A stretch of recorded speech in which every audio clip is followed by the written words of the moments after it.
జనవరి 8వ తేదీ అంటే రేపు దేశ ప్రధానమంత్రి ఆంధ్రప్రదేశ్ విశాఖపట్నం పర్యటన సందర్భంగా నరేంద్ర మోడీ కడప ఉక్కు వెనుకబడిన రాయలసీమకు నిధులు ఏపీకి ప్రత్యేక హోదా అమలు చేయకుండా ద్రోహం చేసిన బీజేపీ ప్రభుత్వం ప్రధానమంత్రి ఆంధ్ర రాష్ట్రంలో పర్యటించడానికి అనర్హుడని ఏ మొహం పెట్టుకొని మన రాష్ట్రంలో పర్యటన చేస్తారని సిపిఎం పార్టీ నిరసన వ్యక్తం చేసింది.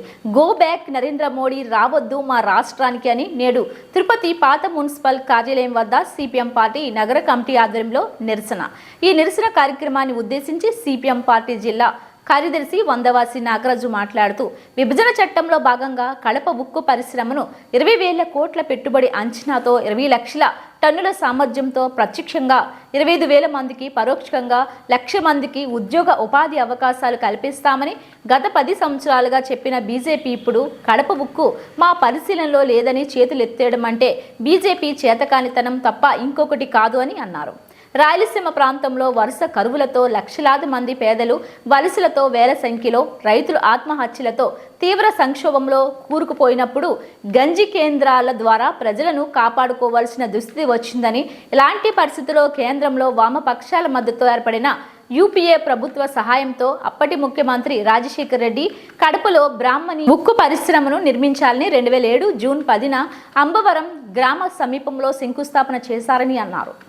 ఈ కార్యక్రమంలో సిపిఎం నాయకులు T Subrahmanyam, S Jayachandra, Madhav Krishna, P Bujji, P Sai, P Hemalatha తదితరులు పాల్గొన్నారు.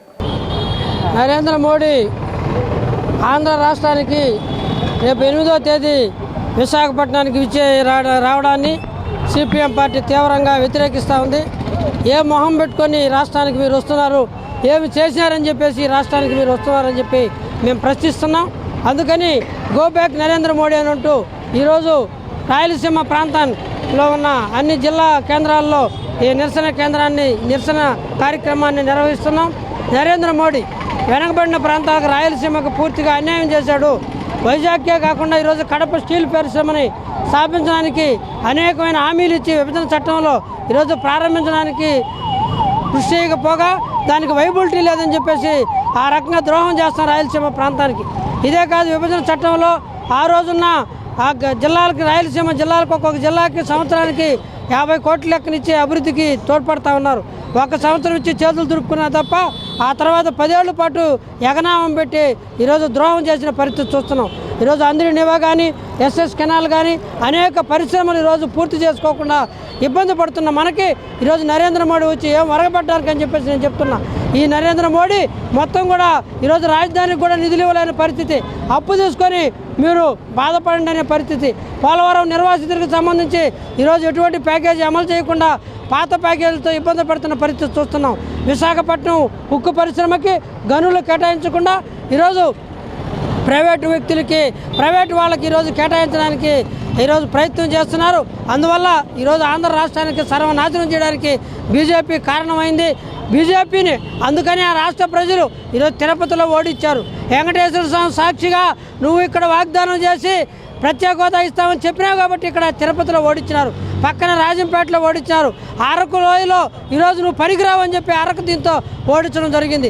మొత్తం 6 సీట్లు 3 సీట్లని ఓడించి ఇంటికి పంపించినా కూడా ఇంకా కూడా బుద్ధి తెచ్చుకోకుండా ఇంకా కూడా ఏ మొఖం పెట్టుకొని ఈ ఆంధ్ర రాష్ట్రానికి మీరు వస్తున్నారని చెప్పి చెప్తున్నా. ప్రజలందరినీ దేవుడి పేరుతో పక్కదారి పట్టించి వాళ్ళని ప్రోత్సహించి హైందవ ధర్మం అని చెప్పేసి పక్కదారి పట్టించే చీప్ టిక్స్ ఈరోజు చాలా చౌకబారు యొక్క ఎత్తుగడలతో ప్రజల్ని పక్కదారి పట్టించడానికి నరేంద్ర మోడీ బీజేపీ ప్రయత్నం చేస్తుంది. ఆంధ్ర రాష్ట్ర ప్రజలందరూ గమనిస్తున్నారు. నువ్వు చేసే ఈ అరాచకాలని, నువ్వు చేసే ఈ అన్యాయాన్ని ఖచ్చితంగా ఎదుర్కొంటాం, ఖచ్చితంగా తిప్పికొడతాం. ఆంధ్ర రాష్ట్ర అభివృద్ధికి మేమందరం కూడా మా కష్టపడి వాటిని నిర్మించుకుంటాం. నిన్ను ఈ రాష్ట్రానికి వచ్చే పరిస్థితి రాకుండా చేస్తాం. మేము విజ్ఞప్తి చేస్తున్నాం. చంద్రబాబు నాయుడు గారు, పవన్ కళ్యాణ్ గారికి మీరు కూడా ఆయన యొక్క ఏర్పాటుని మీరు ఏదో ఘనంగా చేసి ఏమి సందేశం ఇస్తారు ఈ రాష్ట్ర ప్రజానీకానికి అని చెప్తున్నాం. ఈరోజు వైఎస్ఆర్సీపీ కూడా ఇటువంటి పరిణిని వ్యతిరేకించాలని చెప్పేసి మేము కోరుతున్నాం. మొత్తం వామపక్షాలు మొదటి నుంచి ప్రజా సమస్యలు తీసుకొని పనిచేస్తున్నా మేము మాత్రమే ఈ రాష్ట్రంలో మాట్లాడే హక్కు కానీ ఈ రాష్ట్ర ప్రజలకు సంబంధించి ఏ విషయానైనా మేము పరిష్కరించుకునే పోరాటం మేము చేస్తున్నామని చెప్పేసి మేము సగర్వంగా చెప్పుకోగలం. అందుకని నరేంద్ర మోడీ పర్యటనని ఈ మొత్తం ప్రజానీకం అందరూ కూడా వ్యతిరేకించాలి, ప్రజలందరూ కూడా తిప్పికొట్టాలి. ఆ నరేంద్ర మోడీ సిగ్గు శరం లేకుండా వస్తున్న దాన్ని ప్రతి ఒక్కరు వ్యతిరేకించాలని చెప్పేసి గో బ్యాక్ నరేంద్ర మోడీ అని చెప్పి ప్రతి ఒక్కరూ ప్రతిఘటించాలని చెప్పేసి సిపిఎం తరఫున విజ్ఞప్తి చేస్తా ఉన్నాం. ఆంధ్ర రాష్ట్రానికి అన్ని విధాల బీజేపీ ప్రభుత్వం అన్యాయం చేసి బీజేపీ ప్రతిపక్షంలో ఉన్నప్పుడు 2014 మునుపు కాంగ్రెస్ అధికారంలో ఉన్నప్పుడు ఆంధ్ర రాష్ట్రానికి 5 ఏళ్ళు కాదు 10 ఏళ్ల పాటు ప్రత్యేక హోదా ఇవ్వాలని చెప్పి వెనుకబడిన రాయలసీమకు ప్రత్యేక ప్యాకేజీ బుందేల్ఖండ్ తరహాలో ప్యాకేజీ ఇవ్వాలని చెప్పి విశాఖ ఉక్కు గనులు కేటాయించాలని చెప్పి పార్లమెంటులో చాలా గట్టిగా మాట్లాడిన వెంకయ్య నాయుడు బీజేపీ నాయకులు ఈరోజు అధికారంలోకి వచ్చి 3వసారి కూడా అధికారంలోకి వచ్చారు. ఇప్పటి వరకు కూడా కనీసం ఆంధ్ర రాష్ట్రానికి ప్రత్యేక హోదా ఇవ్వకపోగా విశాఖకు సంబంధించి ఉక్కు పరిశ్రమకు గనులు కేటాయించకుండా కడప ఉక్కు మా పరిశీలనలోనే లేదని చెప్పి ఇంత దారుణంగా మాట్లాడి ఆంధ్ర రాష్ట్రానికి అన్ని విధాల అన్యాయం చేసేటువంటి ప్రధానమంత్రి నరేంద్ర మోడీ గారు ఈరోజు ఆంధ్ర రాష్ట్రానికి ఏ మొహం పెట్టుకొని ఈరోజు ఆంధ్ర రాష్ట్ర పర్యటన మీరు వస్తారు?